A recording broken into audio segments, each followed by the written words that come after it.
Shalom. Kita bersyukur pada pagi hari ini kita akan baca firman Tuhan dari 1 Raja-Raja pasal 17 ayat 1 sampai 6. Elia di tepi sungai Kerit. Lalu berkatalah Elia orang Tisbe dari Tisbe Gilead kepada Ahab, demi Tuhan yang hidup, Allah Israel yang kulayani, sesungguhnya tidak akan ada embun atau hujan pada tahun-tahun ini, kecuali kalau kukatakan.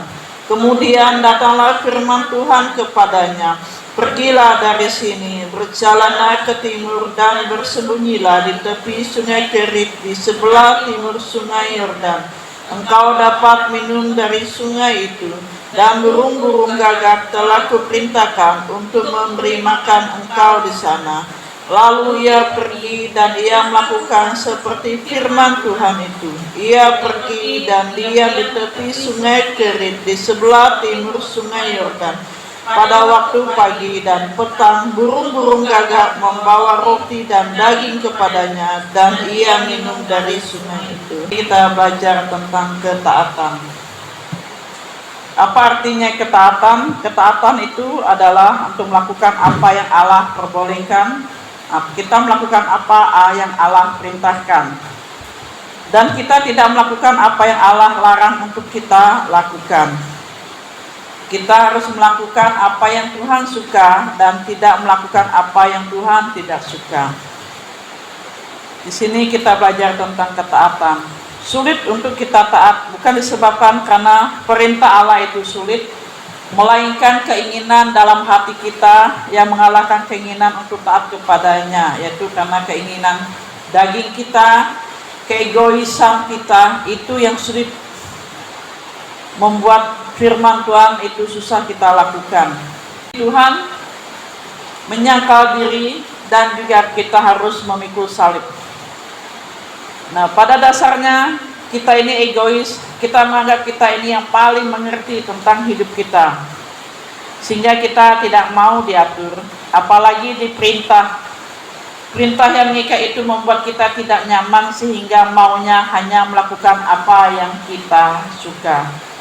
Ketaatan seringkali bukan pengorbanan yang tidak sedikit, namun pada akhirnya ketaatan akan menghasilkan buah yang manis. Kita belajar dari Nabi Elia ini dalam ketaatanannya. Ia merasakan satu berkat yang luar biasa. Pada saat itu di tempat pemerintahan Israel itu ada seorang nabi namanya Elia, itu zaman Raja Ahab. Raja Ahab itu adalah raja Israel yang membuat kemerosotan spiritual karena dia lebih buruk daripada raja-raja yang sebelumnya. Itu yang membuat Tuhan murka dan marah. Bukan itu saja, Isabel, istrinya itu, banyak dia membangunkan mezbah untuk penyembahan berhala, sehingga mempengaruhi rakyat Israel menyembah berhala atau Baal. Maka Tuhan murka, memberikan hukuman bencana, kekeringan, dan kelaparan untuk Israel selama 3,5 tahun. Di antara raja-raja zaman Israel. Kabar baiknya itu, siapa juga mengalami bencana ini, tapi mereka bisa menikmati bukti ketaatan mereka. Yang pertama yaitu buah promosi. Elia pertama kali muncul ketika ia mengumumkan bahwa Israel akan dihukum karena dosa mereka. Apa yang dilakukan Elia bukanlah hal biasa, karena Elia harus berhadapan dengan seorang raja yang jahat, yang tidak tunduk kepada Allah. Otoritas ilahi, yaitu kuasa dari Allah. Dan dikatakan bahwa, lalu berkatalah Elia orang Tisbe dari Tisbe Gilead kepada Ahab, demi Tuhan yang hidup, Allah Israel yang kulayani, sesungguhnya tidak akan ada embun atau hujan pada tahun-tahun ini, kecuali kalau kukatakan. Luar biasa, Elia adalah orang benar, dia berdoa dan Tuhan juga menjawab setiap doanya. Dan dikatakan bahwa pada zaman itu mengalami kelaparan 3,5 tahun, tidak ada hujan, tanah itu kering, jadi itu tandus. Nah, disitulah Tuhan berikan perintah kepada Elia untuk dia pergi ke sungai Kerit waktu itu. Dia juga menghidupi dan dia taat pada firman Tuhan, karena ketaatannya Elia kepada Tuhan mempromosikan Elia sehingga ia bisa berhadapan dengan seorang raja yang jahat itu. Demikian juga ketika kita menghidupi firman Tuhan dan taat kepada firman, Tuhan pasti memajukan kita dalam pelayanan atau pekerjaan kita. Dan dikatakan dalam Ulangan pasal 28 ayat 13 sampai 14, kami minta Bu Gembala baca. Ulangan pasal 28 ayat 13 dan 14. Demikian firman Tuhan. Tuhan akan mengangkat engkau menjadi kepala dan bukan menjadi ekor. Engkau akan tetap naik dan bukan turun apabila engkau mendengarkan perintah Tuhan Allahmu yang kusampaikan pada hari ini. Kau lakukan dengan setia. Ayat 14. Dan apabila engkau tidak menyimpang ke kanan atau ke kiri dari segala perintah yang kuberikan padamu pada hari ini dengan mengikuti Allah lain dan beribadah kepadanya, Tuhan akan mengangkat engkau menjadi kepala dan bukan ekor. Berarti Tuhan akan mengangkat kita. Kita akan naik dan bukan turun apabila kita mendengarkan perintah Tuhan yang kusampaikan pada hari ini. Kalau kita ingin diangkat Tuhan, jadi kita harus taat kepada Tuhan. Dan apabila kita tidak menyimpang ke kanan atau ke kiri, segala perintah yang Tuhan katakan kepada kita. Dan kita tidak boleh mengikuti Allah lain, itu berhala-berhala. Disinilah Tuhan akan mengangkat kita. Kita harus belajar taat mendengar kebenaran firman Tuhan pada pagi hari ini. Roh Kudus akan menolong kita, menuntun kita supaya kita belajar taat dan setia. Yang kedua, ada penyertaan Tuhan kalau kita taat kepada Tuhan. Sekalipun Elia tidak mengerti dan belum ada kepastian berapa lama harus bersembunyi di sungai Kerit, tetapi Elia tetap taat karena ia tahu ada penyertaan Tuhan dalam hidupnya. Di sini dikatakan bahwa lalu ia pergi dan ia melakukan segala firman Tuhan. Ia pergi dan diam di tepi sungai Kerit di sebelah timur sungai Yordan. Jadi Tuhan katakan kepada Elia supaya dia pergi ke sungai Kerit karena ini akan ada rasa kelaparan. Dan Tuhan juga berjanji dia akan memberikan burung gagak. Gagak itu memberi dia makan dan minum. Pada waktu pagi dan petang, burung-burung gagak membawa roti dan daging kepadanya dan ia minum dari sungai itu. Luar biasa penyertaan Tuhan. Mungkin pada saat ini kita akan mengalami kelaparan, kita percaya aja janji Tuhan seperti Tuhan berjanji kepada Nabi Elia. Di sini yang dikatakan Tuhan memelihara Elia melatih seorang janda sarpa, bukan orang yang kaya pada saat itu. Elia taat ke sungai Kerit, maka dia menerima berkatnya. Nah, kemudian Eli mengalami masalah berat lagi ketika sungai Kerit mulai kering, padahal itu zona zamannya, sementara orang lain kelaparan, ia dipelihara oleh Tuhan. Jadi saat itu karena tidak ada embun, tidak ada hujan, maka waktu itu Tuhan perintah kepada Elia untuk pergi ke sungai Kerit untuk tinggal di situ, dan Tuhan juga membawa roti kepadanya pagi maupun sudah sore di situ. Luar biasa penyertaan Tuhan kepada Elia. Demikian Tuhan akan menyertai kita pada saat ini. Banyak terjadi kelaparan, banyak terjadi kesusahan.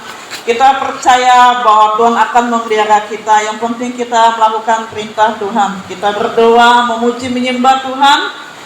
Kita baca firman Tuhan. Raja-Raja pasal 17 ayat 9 dikatakan bahwa bersiaplah pergi ke Sarfat yang termasuk wilayah Sidon dan diamlah di sana. Ketahuilah aku telah memerintahkan seorang janda untuk memberi engkau makan. Elia adalah orang yang taat peka pada perintah Tuhan karena ia membangun hubungannya dengan Tuhan. Karena ketaatannya Tuhan bisa menggunakan apapun untuk mewujudkan dan menyertai kita. Jangan kita batasi Tuhan, sebab Dia tidak terbatas. Tuhan hanya mau kita menjadi orang yang taat. Kalau kita melihat seorang janda di Sarfat itu, dia juga mau melangkah dan dia juga mau menyambut Elia, meskipun masalahnya saat itu kritis seperti tidak ada harapan, tetapi dia juga mau taat. Bagaimana dengan kita ketika masalah serta kesulitan datang? Apakah kita masih setia taat untuk melayani Tuhan? Janda di Sarfat bukan orang istimewa, tetapi orang yang taat. Kita disebut istimewa kalau kita taat kepada Tuhan. Sungguh luar biasa ya, firman pada pagi hari ini bahwa kita harus belajar taat kepada Tuhan. Di sini dikatakan bahwa janda di Sarfat karena ketaatannya dia mengalami mujizat. Di situ dikatakan saat itu Elia datang kepada janda waktu itu, tapi Tuhan sudah perintahkan kepada janda itu harus memberikan makan kepada Elia. Nah, waktu itu masa kelaparan, dan dikatakan di situ itu sangat-sangat kesusahan waktu itu. Tidak ada makanan lagi, hanya sedikit saja tepung. Dia bertemu dengan dia. Sesudah ia bersiap lalu pergi ke Sarfat. Setelah ia sampai ke pintu gerbang kota itu, tampaklah di sana seorang janda sedang mengumpulkan kayu api. Ia berseru kepada perempuan itu. Katanya, cobalah ambil bagiku sedikit air dalam kendi supaya aku minum. Dia katakan kepada janda itu. Kemudian ketika perempuan itu pergi mengambilnya, ia berseru lagi. Yang kedua kali berserulah Elia pada, cobalah ambil juga bagiku sepotong roti. Perempuan itu menjawab, demi Tuhan Allahmu yang hidup, sesungguhnya tidak ada roti padaku sedikit pun, kecuali segenggam tepung dalam tempayan dan sedikit minyak dalam buli-buli. Sekarang aku sedang mengumpulkan 2-3 potong kayu api. Kemudian aku mau pulang dan mengolah bagiku dan bagi anakku, dan setelah kami makannya maka kami akan mati. Elia berkata kepadanya, jangan takut, pulanglah. Buatlah seperti yang kau katakan, tetapi buatlah lebih dahulu bagiku sepotong roti bundar kecil daripadanya, bawalah kepadaku, kemudian barulah kau buat bagimu dan bagi anakmu. Sebab begini firman Tuhan Allah Israel, tepung dalam tempayanmu itu tidak akan habis, dan minyak dalam buli itu pun tidak akan berkurang, sampai pada waktu Tuhan memberi hujan ke atas bumi. Dan disitulah Elia kasih tahu kepada perempuan janda yang di Sarfat itu. Pertama kasih air minum, dia kasih. Yang kedua dia buat roti. Dan perempuan itu bilang, hanya segenggam tepung saja ada, minyak pun sedikit saja. Dan Elia katakan, buat dia dulu, kau kasih aku dulu sedikit saja. Maka tepung mereka tidak habis-habis, dan minyak dan bulinya juga tidak habis sampai masa hujan tiba. Disitulah kalau kita taat seperti seorang janda yang di Sarfat dan juga Elia, maka mujizat itu akan ada dan Tuhan akan memelihara dengan luar biasa. Yang ketiga, karena ketaatannya mengalami pengalaman rohani. Pengalamannya bersama Tuhan dampaknya harus mengubah hidup kita. Kemudian kata perempuan itu kepada Elia, sekarang aku tahu bahwa engkau adalah abdi Allah dan firman Tuhan yang kau ucapkan itu adalah benar. Dan sesudah berjalannya waktu, anaknya kepada Elia berdoa, udah kasih makan, jangan sampailah itu sampai meninggal. Disitulah Elia juga berdoa, dia minta kepada Tuhan, dan Tuhan juga anak itu menjadi hidup kembali. Elia mengambil dari pangkuan perempuan itu, membawanya naik ke kamar atas, berbaring anak itu. Sesudah itu Elia berseru kepada Tuhan, katanya, ya Tuhan Allahku, apakah engkau menimpakan kemalangan ini atas janda ini juga yang menerima aku sebagai penumpang dengan membunuh anaknya? Lalu Elia menunjukkan badannya di atas anak itu 3 kali dan berseru pada Tuhan, katanya, ya Allah Tuhan Allahku, pulangkanlah kiranya nyawa anak itu ke dalam tubuhnya. Tuhan mendengarkan permintaan Elia dan nyawa anak itu pulang ke dalam tubuhnya sehingga hidup kembali. Elia mengambil anak itu, membawanya turun dan dari kamar atas ke dalam rumah, memberikan kepada ibunya. Kata Elia, ini anakmu, ia sudah hidup. Kemudian perempuan berkata kepada Elia, sekarang ku tahu bahwa engkau adalah abdi Allah dan firman yang kau ucapkan itu adalah benar.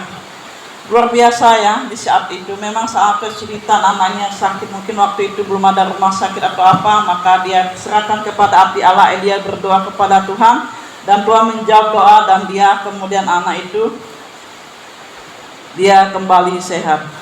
Karena melalui pengalaman kesulitan, penderitaan yang kita alami, Yesus sedang melakukan suatu mujizat dalam kehidupan kita. Tuhan Yesus juga ingin kita mengalami, kita hadapi, ingin juga memperkenalkan dirinya kepada kita. Yesus juga memperkenalkan kasih-Nya, keilahiannya, karena Tuhan Yesus adalah Allah yang benar, penuh kuasa, Dia penuh kasih, Dia mengubah hidup kita.